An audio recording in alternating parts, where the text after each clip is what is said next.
ਅਗਲੀ ਖਬਰ southern California ਤੋਂ ਆ ਰਹੀ ਹੈ। ਕੈਲੀਫੋਰਨੀਆ ਦੇ ਪੁਲਿਸ ਨੇ ਇੱਕ ਮਾਊਂਟਨ ਲਾਇਨ ਨੂੰ ਫੜਿਆ ਜਦੋਂ ਉਹ ਹੇਅਰ ਸਲੂਨ ਵਾਲੀ ਬਿਲਡਿੰਗ ਦੇ ਵਿੱਚ ਐਂਟਰ ਹੋ ਰਿਹਾ ਸੀ। ਸੋ ਇਹ ਖਬਰ ਫਨੀ ਵੀ ਲੱਗਦੀ ਆ, ਪਰ ਇੱਕ ਤਰ੍ਹਾਂ ਨਾਲ ਡਰਾਉਣੀ ਵੀ ਹੈਗੀ ਆ ਵੀ ਮਾਊਂਟਨ ਲਾਇਨ ਸ਼ਰੇਆਮ ਘੁੰਮ ਰਿਹਾ ਸੀ ਤੇ ਵਾਲ ਕੱਟਣ ਵਾਲੀ ਦੁਕਾਨ ਦੇ ਵਿੱਚ ਐਂਟਰ ਹੋਣ ਲੱਗਾ ਸੀ। ਲੱਕਲੀ ਜਿਹੜੀ ਰਿਸੈਪਸ਼ਨਿਸਟ ਸੀਗੀ ਉਹ ਉਸ ਦੀ ਕੋਸ਼ਿਸ਼ ਸਦਕਾ ਉਸਨੇ ਡੋਰ ਬੰਦ ਕਰ ਲਿਆ ਤੇ ਜਿਹੜਾ ਮਾਊਂਟਨ ਲਾਇਨ ਸੀ ਉਹ ਐਂਟਰ ਨਹੀਂ ਕਰ ਸਕਿਆ। ਇਰਵਾਈਨ ਦੀ ਪੁਲਿਸ ਡਿਪਾਰਟਮੈਂਟ ਮੌਕੇ ਤੇ ਪਹੁੰਚੀ ਤੇ ਉਹਨਾਂ ਨੇ ਜਿਹੜੀ ਆ ਲਾਇਨ ਨੂੰ ਆਪਣੇ ਕੰਟਰੋਲ ਦੇ ਵਿੱਚ ਲੈ ਲਿਆ ਤੇ ਉਸ ਨੂੰ ਮਾਰਿਆ ਨਹੀਂ ਹੈਗਾ। ਤੇ ਉਸ ਤੋਂ ਬਾਅਦ ਉਸ ਲਾਇਨ ਨੂੰ ਵੈਟਰਨਰੀ ਹਸਪੀਟਲ ਦੇ ਵਿੱਚ ਲਿਜਾਇਆ ਗਿਆ ਹੈਗਾ, ਜਿੱਥੇ ਕਿ ਉਸ ਦਾ ਇਲਾਜ ਹੋਊਗਾ। ਉਸ ਤੋਂ ਬਾਅਦ ਕਹਿੰਦੇ ਫਿਰ ਇਸ ਲਾਇਨ ਨੂੰ ਜੰਗਲ ਦੇ ਵਿੱਚ ਛੱਡ ਦਿੱਤਾ ਜਾਊਗਾ। ਅਗਲੀ ਖਬਰ ਵੱਲ ਚੱਲੀਏ। ਜਿਹੜੀ ਜਨਰੇਸ਼ਨ ਜ਼ੀ ਆ ਉਹ ਕਹਿੰਦੇ ਵੀ ਉਹਨਾਂ ਨੇ ਆਲਰੇਡੀ ਹੁਣ ਏਰੀਏ ਦੇ ਵਿੱਚ ਵਾਪਸ ਆਉਣਾ ਸ਼ੁਰੂ ਕਰ ਦਿੱਤਾ ਹੈਗਾ। ਜਨਰੇਸ਼ਨ ਜ਼ੀ ਦੇ ਵਿੱਚ ਉਹ ਲੋਕਾਂ ਨੂੰ ਗਿਣਿਆ ਜਾਂਦਾ ਜਿਨ੍ਹਾਂ ਦਾ ਜਨਮ 1997 ਤੋਂ ਲੈ ਕੇ 2012 ਦੇ ਵਿੱਚ ਹੋਇਆ ਹੈਗਾ।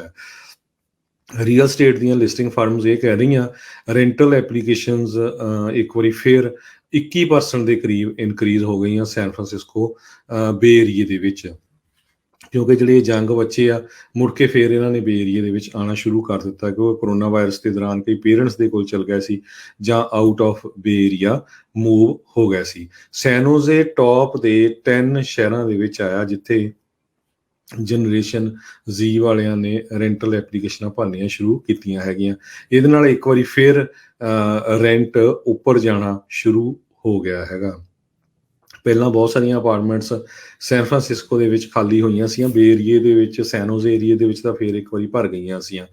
ਕਹਿੰਦੇ ਕਿ ਅਕੋਰਡਿੰਗ ਟੂ ਰੈਂਟ ਕਾਫੀ ਸੈਨ ਫਰਾਂਸਿਸਕੋ ਉਹਨਾਂ ਨੇ 101% ਵਾਧਾ ਦੇਖਿਆ ਹੈਗਾ ਜਨਰੇਸ਼ਨ ਜ਼ੀ ਦੀਆਂ ਜੋ ਰੈਂਟਲ ਐਪਲੀਕੇਸ਼ਨਸ ਹੈਗੀਆਂ ਸਨ 2020 ਤੇ 2021 ਤੋਂ ਲੈ ਕੇ ਹੁਣ ਤੱਕ।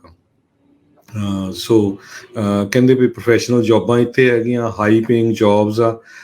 ਇੱਕ ਵਾਰੀ ਫਿਰ ਉਹ ਵਾਪਸ ਆਉਣਾ ਸ਼ੁਰੂ ਹੋ ਗਏ ਆ ਬੇ ਏਰੀਏ ਦੇ ਵਿੱਚ ਤਾਂ ਕਿ ਹਾਈ ਪੇਇੰਗ ਜੋਬਸ ਕਰ ਸਕਣ। ਕੈਲੀਫੋਰਨੀਆ ਸਟੇਟ ਯੂਨੀਵਰਸਿਟੀ ਨੇ ਹੁਣ SAT ਤੇ ACT ਰਿਕੁਆਇਰਮੈਂਟ ਨੂੰ ਵੀ ਖਤਮ ਕਰ ਦਿੱਤਾ ਹੈਗਾ ਆ। ਸੋ ਇਹ move California State University Board of Trustees ਨੇ ਯੂਨੈਨਿਮਸਲੀ ਵੋਟ ਪਾ ਕੇ ਅਪਰੂਵ ਕੀਤਾ ਹੈਗਾ ਆ।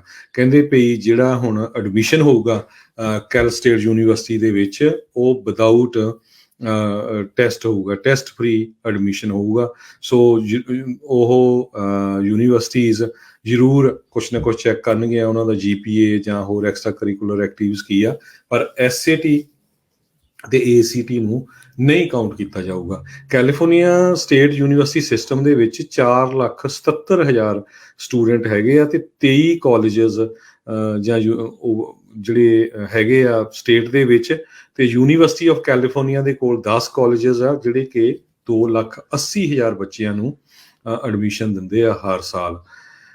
ਤੇ University of California Board of Regents ਨੇ ਪਿਛਲੇ ਸਾਲ ਵੋਟ ਕੀਤਾ ਸੀ ਸਟੈਂਡਰਡਾਈਜ਼ਡ ਟੈਸਟ ਨੂੰ ਐਲੀਮੀਨੇਟ ਕਰਨ ਦੇ ਲਈ। UC ਸਿਸਟਮ ਦੇ ਵਿੱਚੋਂ ਪਿਛਲੇ ਸਾਲ ਐਲੀਮੀਨੇਟ ਕਰ ਦਿੱਤਾ ਗਿਆ, ਜਿਹਦੇ ਵਿੱਚ ਈਵਨ UC ਬਰਕਲੇ UCLA ਵੀ ਸੀ।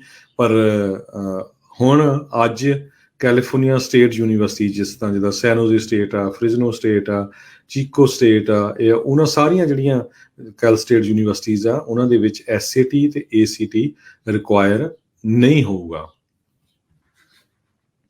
ਸੋ ਇਹਦੇ ਨਾਲ ਐਕਟਿੰਗ ਕੈਲ ਸਟੇਟ ਸਿਸਟਮ ਦੇ ਚਾਂਸਲਰ ਸਟੀਵ ਰੈਲੀਆ ਉਹਨਾਂ ਨੇ ਇਸ ਡਿਸੀਜਨ ਦੀ ਜਿਹੜੀ ਆ ਸ਼ਲਾਘਾ ਕੀਤੀ ਆ। ਉਹਨਾਂ ਨੇ ਇਹ ਕਿਹਾ ਵੀ ਇਹਦੇ ਨਾਲ ਇੱਕ ਤਰ੍ਹਾਂ ਨਾਲ ਲੈਵਲ ਪਲੇਇੰਗ ਫੀਲਡ ਹੋਊਗਾ ਬੱਚਿਆਂ ਨੂੰ ਐਡਮਿਸ਼ਨ ਦੇ ਲੈਣ ਦੇ ਲਈ, ਹਾਈ ਕੁਆਲਿਟੀ ਕਾਲਜ ਡਿਗਰੀ ਦੇ ਲਈ।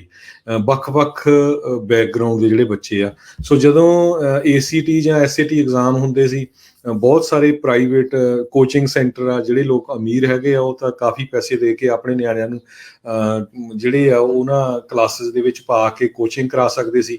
ਪਰ ਜਿਹੜੀ ਮਿਨੋਰਟੀ ਆ ਜਾਂ ਲੋ ਇਨਕਮ ਲੈਵਲ ਦੇ ਕਾਲਜ ਐਪਲੀਕੈਂਟਸ ਆ, ਉਹਨਾਂ ਨੂੰ ਡਿਸਐਡਵਾਂਟੇਜ ਹੁੰਦਾ ਸੀ।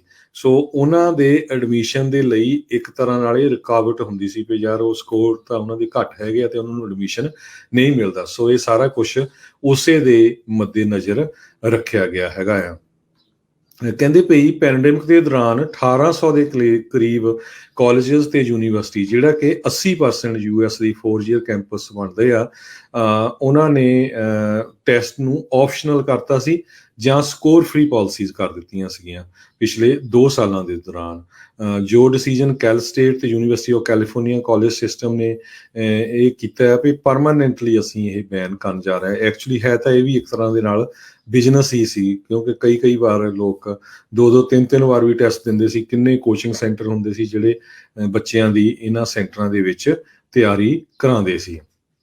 ਕਹਿੰਦੇ ਕਈ ਵਾਰੀ ਬੱਚਿਆਂ ਦਾ ਸਕੋਰ ਜਿਹੜਾ ਉਹਨਾਂ ਦਾ GPA ਆ 4.0 ਵੀ ਹੁੰਦਾ ਸੀ, ਪਰ SAT ਦੇ ਵਿੱਚ ਘੱਟ ਆ ਗਿਆ ਸਕੋਰ ਜਾਂ ਉਹ ਮਿਸ ਕਰ ਗਏ ਤੇ ਉਹਨਾਂ ਨੂੰ ਐਡਮਿਸ਼ਨ ਨਹੀਂ ਮਿਲਦਾ ਸੀ। ਸੋ ਇਹ ਇੱਕ ਵਧੀਆ ਡਿਸੀਜਨ ਕੈਲ ਸਟੇਟ ਦੇ ਟਰਸਟੀਜ਼ ਆ ਉਹਨਾਂ ਵੱਲੋਂ ਲਿਆ ਗਿਆ ਹੈ।